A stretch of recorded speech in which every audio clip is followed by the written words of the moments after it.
Good afternoon, everyone. I'm going to go ahead and record these sessions so that I can send it out so those people that couldn't make it today, that they can have the recording available to them. So we're going to start with the presentation, and I'm going to pull up my PowerPoint presentation right now. So the topic that we're going to talk about today is mastering difficult conversations when addressing DEI, employees' performance, and more. How many of you have been in situations in where you had conversations, but you wish that you would have had them put off, or you wish that they would have had gone better, or that you wish that you would have redone? So I'm pretty sure many of you have these situations in the past, or perhaps you have some of them coming up, in this coming week or this coming month, that you are not willing to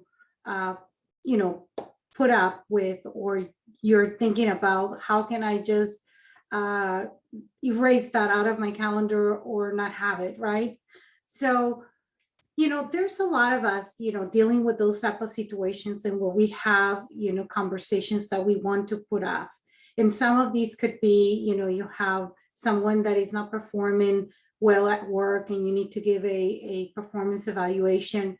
You might have to address microaggressions or stereotypes coming from one of your employees, confronting people in the moment. Sometimes, there's situations that have to have happened right in the moment, holding someone accountable for what they need to follow up with, or discuss patterns of problems, behaviors that they might be having, at work or with other colleagues or other coworkers.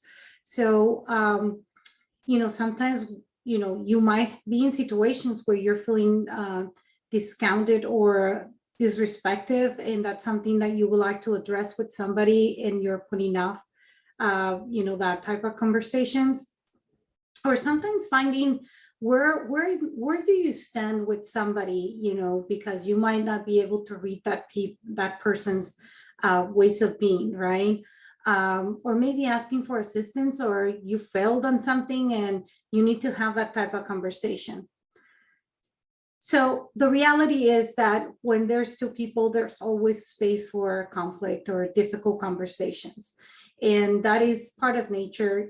That's why there's always a lot of, conflict inside organizations, because, there's humans running those organizations.